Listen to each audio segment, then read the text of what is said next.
La Asociación Española de Periodistas y Escritores del Vino, AEPEV, ha dado a conocer los finalistas de los Premios a la Profesión del Vino 2025, galardones que reconocen el trabajo, la pasión y la dedicación de quienes, desde distintos ámbitos, contribuyen a difundir la cultura del vino en España. La AEPEV reconoció al valdepeñero José Luis Martínez Díaz el premio categoría de Mejor Libro o Escritor. Buenas tardes, hoy vamos a entrevistar a José Luis Martínez, periodista y escritor valdepeñero que hace unos días recibió el premio de la AEPEV, la Asociación de Escritores y Periodistas Especializados en el Mundo del Vino. Pues recibió este premio por escritor, por su libro Los vinos de Valdepeñas. Bueno, ¿qué ha significado para usted recibir este premio? Bueno, para mí, hombre, para mí la verdad que pues un espaldarazo, la verdad que es un acicate pues a la labor que llevo haciendo desde hace ya muchísimos años, porque yo empecé a documentarme en el mundo del vino de Valdepeñas en el año 99, entonces estamos hablando de 26 años. Y realmente pues yo le di más valor por el hecho de que concurriéramos, pues que concurriera José Peñín, que es toda una institución en el mundo del vino, con sus memorias, y también Meritxell Falgueras, pues que es una escritora catalana y también divulgadora y periodista del vino, con su libro de Mujeres del Vino. Entonces, para mí le dio bastante más valor el hecho de que por primera vez además se conocían los nominados. Otros años no se sabía quién era la terna, un poco como los Oscars, ¿no? Ya, pero justo hablando de estos otros dos escritores que estaban también dispuestos a recibir este premio, pues ¿qué fue lo que cree que valoró más el jurado para que al final se lo llevase usted? Yo creo que el premio lo que valora, no porque lo haya hecho yo, valora un esfuerzo de documentarse tantísimos años, ¿no? Y sobre todo, al final, tú lo has dicho, yo soy periodista ante todo, por vocación y por convicción, aunque no, ahora mismo no ejerza de periodista, pero sí que estamos hablando pues eso, de una labor muy ardua, de la duda metódica de lo que nos habían contado desde siempre, porque yo mismo intervine en el año 99 cuando se hizo la documentación del Museo del Vino. La parte técnica estaba Juan Sánchez Moreno, de Los Llanos, pero claro, lo que se nos decía era casi las viñetas que hay de José Manuel Esteban, que es un discípulo de Mingote, en una de las salas del Museo del Vino, pues lo que siempre se decía, que había una bula del Califato de Córdoba, que se podía consumir vino siempre y cuando fuese de Valdepeñas, o lo de la Puerta de Alcalá y de Toledo, que yo creo que muchas cosas de esas van más de la épica y del misticismo más que de la realidad. Entonces, el primer libro que hice en 2005 ya me iba poniendo en duda muchas de esas cosas, y luego, pues como se suele decir, en el segundo libro se me fue todo de las manos, porque no tiene nada que ver. Lo que iba a ser una edición ampliada y mejorada, pues desde luego no tiene nada que ver. Supuso mucho para este libro su puesto de director en el Museo del Vino en aquellos años. Sí, porque en ese tiempo es que no había absolutamente nada. Entonces me acuerdo yo que me encontré con un museo del vino vacío, con varias instituciones dentro, con una inversión que se había hecho en su tiempo de 300 millones de pesetas, con unos diciendo que el mejor sitio era Bodega Bilbaínas, que a lo mejor no le faltaba razón, pero que el caso es que ya estaba hecho el edificio y había que darle contenido en todas las colecciones que se montaron. Y en cuanto a información, pues desgraciadamente no encontraba apenas. O sea, era pues buscar pues vestigios pues a través de publicidades antiguas, lo poco que había un poco de la historia, lo que había escrito Brotons o Ángela Madrid o alguien que había escrito algo, pero es que no había nada. De hecho, para esa documentación del museo pues utilizábamos las fotos que todo el mundo hemos estado manejando. Y bueno, pues claro, si mi cuerpo lo hubiera sabido en ese momento, pues desde luego no. Estaría mucho más vigente la exposición que hubo de la memoria del vino, que el comisario fue Fran Cerceda, mucho más que todo lo que hay puesto ahí. De hecho, están todos los paneles, se quedó el ayuntamiento con ellos, porque estaría mucho más vigente todo eso que lo que hay en la sala didáctica. Bueno, algo ya ha dejado caer sobre qué le motivó a escribir este último libro de Los vinos de Valdepeñas, pero si tuviese que elegir ese motivo principal y el mensaje principal que quiere transmitir a través de este libro, ¿cuál sería? Pues que el pasado nuestro es un pasado glorioso y que creo que nos ha faltado creérnoslo y seguramente nos hubiera ido de otra manera. O sea, yo creo, no puede ser que estemos en una zona que tradicionalmente había medidas de protección de las uvas de nuestra zona, que históricamente incluso las uvas se pagaban entre un 11 y un 28% más, dependiendo de si eran blancas o tintas, porque tenían digamos, un valor añadido importante. Y yo creo que era decir, vale, somos o hemos sido algo, pero hay que demostrarlo, no decir como los hijos de algo, ¿no? Que salían en la calle los señoritos de antes que decían, bueno, salgo un rato, me levanto a las 12 y ya vuelvo. No, no, hay que coger y hay que documentar y hay que demostrar todo el pasado que hemos tenido. Entonces, un poco eso. Y sobre todo también acabar con un mensaje positivo, pues con toda la corriente de enólogos nuevos que hay, que la verdad que son maravillosos. Estamos hablando pues de Corrales, de toda la familia Lucendo, de Pepe Sánchez Barba, de Asun Llévenes, que es la que está en Avante Selecta, en Mano a Mano, pues Juan Antonio Mejía, Evelio Alarcón.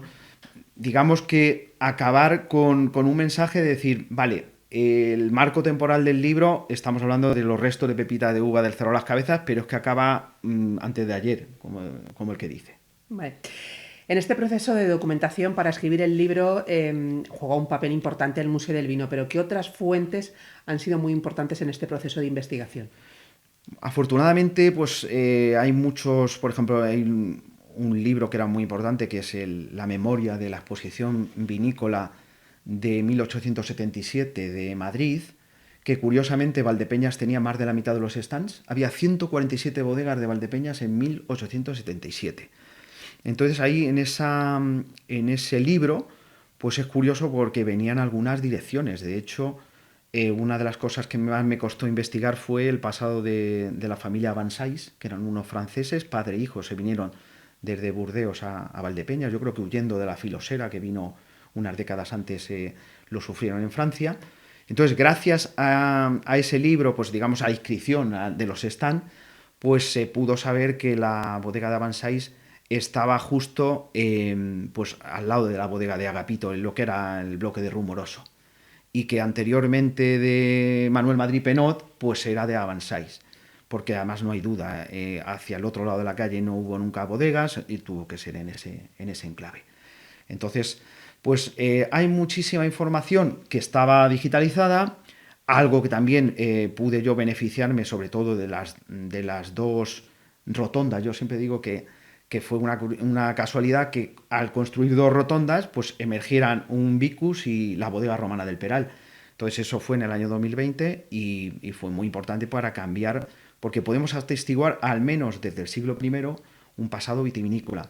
Lo de las pepitas de uva en el Cerro de las Cabezas, que yo no las he podido ver, he visto alguna foto pero no las he podido ver, pues ¿qué te dice? Que sabían lo que era la uva, pero la uva es un fruto. Entonces, si se hiciera un análisis en los cuencos, en cualquier recipiente antiguo, de lo que se llama los ácidos del vino, si tiene succínico, si tiene málico, si tiene tartárico, podríamos saber si no solo conocían lo que era la uva o el cultivo de la vid, sino la elaboración del vino.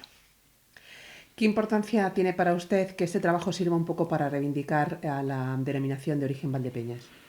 Pues yo creo que lo dije cuando me dieron el premio y me entrevistaron también algunos compañeros, que yo creo que es bueno que salga una noticia por lo menos positiva en ese entorno. Llevamos unos años en los que se han pasado de las 42.000 hectáreas que había en 2004, se pasó hace 5 años pues a unas 24.000 y ahora estaremos en 12.000 o incluso menos. Entonces, claro, estamos hablando de que yo creo que hay una noticia, como dicen, una noticia mala y una buena. La buena es que yo creo que no se pueda tocar más fondo.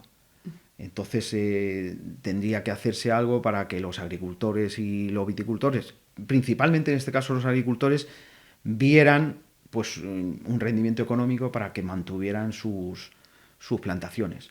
O sea, es triste ver cómo se eliminan espalderas de 15 años en máxima producción.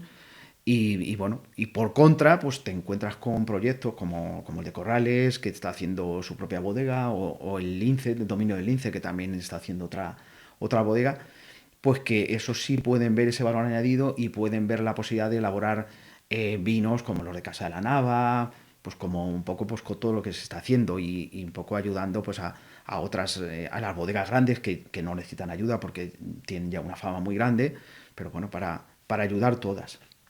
Con una dilatada experiencia en el sector del vino como periodista y como escritor, ¿qué retos se ha enfrentado a lo largo de estos años para difundir la cultura del vino en Castilla-La Mancha? Retos. Hombre, yo mi parte yo creo que ya me la he llevado, ¿no? En casi 1000 páginas Pero a ver, retos de los vinos aquí en Castilla-La Mancha, pues en general, pues los retos que tiene el sector aquí es embotellar más, dar más valor añadido. Y bueno, en cuanto a cultura del vino, yo creo que aquí estamos en lo que decían, en la Atenas de la Mancha, en Valdepeñas, que el término de Atenas de la Mancha también lo oí yo en Tomelloso hace poco. Pero bueno, yo creo que de cultura del vino aquí en Valdepeñas no estamos mal. Objetivos o fines que se puedan tener los vinos de Valdepeñas, pues los que tiene todo el sector. Desgraciadamente el sector, yo que lo vivo profesionalmente desde el punto de vista comercial, pues al sector le falta la alegría que a lo mejor tenía hace unos años. Y desgraciadamente, pues aunque sea así duro, pues fallece un consumidor de vino y no nace uno, o no llega a la mayoría de edad uno que beba vino. Escuchando, parece que el futuro del vino de Valdepeñas en particular y en general del vino de Castilla-La Mancha, parece que lo vies un poco negro o No, lo único que hay que adaptarse, hay que cambiar y lo que hay que hacer es, pues se va a seguramente a menos consumo, pero a un consumo de vino de más calidad. Lo que hay que hacer es darle valor añadido, hay que contar historias sobre los vinos, hay que irse a varietales que estén en peligro de extinción, hay que hacer otra serie de cosas. Hay que hacer storyboard de las marcas, si no al final eres una pues de las veintitantas mil marcas, de las 7000 bodegas que hay, y entonces hay que singularizarse. Eso es lo que tiene que hacer todo el mundo. No hay mucho Vega Sicilia, o sea, hay algunas marcas que se venden solas, el resto tienen que buscar su hueco pues contando sus historias y demás. si tuviese que definir al vino de Valdepeñas en una sola palabra, ¿cuál sería? En una sola palabra, después de haber escrito mil Después de haber escrito páginas, 1000 páginas. pues yo creo que lo que más resume los vinos de Valdepeñas, yo creo que es vanguardia, siempre han estado en la vanguardia. Para mí vanguardia. Porque además desde lo que decían los viajeros ingleses, pues eso es que, sobre todo vanguardia, y yo creo que de lo que más han estado preocupados era de conseguir lo puro, como decían antes, ¿no? Porque en todo este camino, de todo este trasiego, pues había tantísimas personas que intervenían que lo que se producía aquí y lo que se bebía en Madrid, pues luego al final podía ser bastante diferente. Entonces eso, yo creo que siempre ha sido vanguardia. Y de hecho hay medidas proteccionistas, como eso de lo que decía Eusebio Vasco, vides selectas, 300.000 vides, no aceptamos uvas que no sean de Valdepeñas, ¿no? De todo ese tipo de cosas. Pero sí, además es complicado porque hay tantísimas cosas que se podrían decir de los vinos de Valdepeñas. Y desgraciadamente lo que no debería de persistir es la figura esa del tinto Valdepeñas, que al final es un clarete, es un aloque, que no es realmente el mejor vino. O sea que ahí tenemos un debe. Porque algunos han hablado o de hacer luparia, de hacer un Valdepeñas superior, o de hacer otra serie de cosas, precisamente por eso, porque lo que te define no es lo mejor. No es lo más mejor. recomendable. Bueno, libros ya escritos, pero ahora hay que pensar un poco en el futuro. ¿Con algún proyecto ya en mente? Sí, ya tenemos uno que hemos ido pergeñando, que nació de aquí porque, bueno, hay una historia con Tomás Mejía, queremos hacer una publicación más adelante de postales. Empezamos con las postales de Valdepeñas, relativas al vino, pero ahora ya tenemos de todas, ahora tenemos unas 400. Y hago un llamamiento de alguien que tenga postales y, aunque sea, seguramente las tengamos, pero si quieren cotejarlo con nosotros no tenemos inconveniente. De hecho, la publicación nueva nace porque cuando hago el primer libro de 2005, Tomás Mejía me deja unas postales de piqueras, que tardo unos 15 años en devolvérselas, porque él me decía, devuélveme las postales, que las he utilizado en el primer, y le decía yo, vamos a tomarnos un vino a mi cueva. Y cada vez que lo veía, las postales, el vino, las postales, el vino. Y bueno, pues al final, pues esas 6-7 postales, cuando yo se las devolví, no eran 6 o 7, ya eran 40 o 50. Y primero empezamos con la de vino, pero ya hemos cogido, pues eso, desde 1897, postales que hay desde M.A. Cabezas, que era uno de los editores, de Reyes, de Castiñeira, estamos hablando de series de los años 1910, 1920, 1930. Claro, eso lo sabes cuando ves, por ejemplo, si ves que está la fuente de la plaza, sabes que es del año 29 en adelante. Si no está la fuente, pues es anterior. Y ese tipo de cosas. Pero bueno, siempre estamos enredando. Y luego, pues cuando ya tenga tiempo para otras cosas, también tengo en mente una novela, pero en ese caso no tiene nada que ver con el vino, ni con la historia local, ni con nada de eso. Bueno, pues ya vemos que sigue ahí trazando historias en su cabeza. Por último, ¿qué mensaje le daría a quienes no han descubierto todavía la riqueza cultural y también un poco emocional que encierra una copa de vino? Pues que vean la responsabilidad que tienen todas las personas que intervienen en eso y el bodeguero, ¿no? Yo siempre lo digo, el que hace tornillos con que aprieten bien o con que algo industrial, pues con que cumpla con su función es suficiente. El vino es algo más. Yo desde luego lo digo de broma. Yo si tuviera dinero nunca compraría una bodega ni haría una bodega. Pero me encanta el vino y sobre todo pues me da mucho respeto porque también cato bastante en el jurado de cata, en Fercan he estado este año, en donde me llaman. Y hombre, pues yo creo que antes de a lo mejor hacer una aberración en una puntuación de un vino es mejor no puntuarlo o realmente en lugar de hablar mal de un vino solamente por el respeto de todo lo que hay detrás, pues mejor no hablar que hablar mal. Pues vamos a terminar esta entrevista con una reflexión sobre el vino, como no podría ser de otra manera, ¿no? El vino tenemos que decir que es más que una bebida, es memoria, es cultura y por supuesto son emociones compartidas. Con estas palabras que José Luis Martínez nos ha dicho, descubrimos que cada copa guarda la historia de su tierra y el esfuerzo de quienes la hicieron posible. Que esta entrevista sea también una invitación a brindar por Valdepeñas y por sus vinos y también por los vinos de Castilla-La Mancha.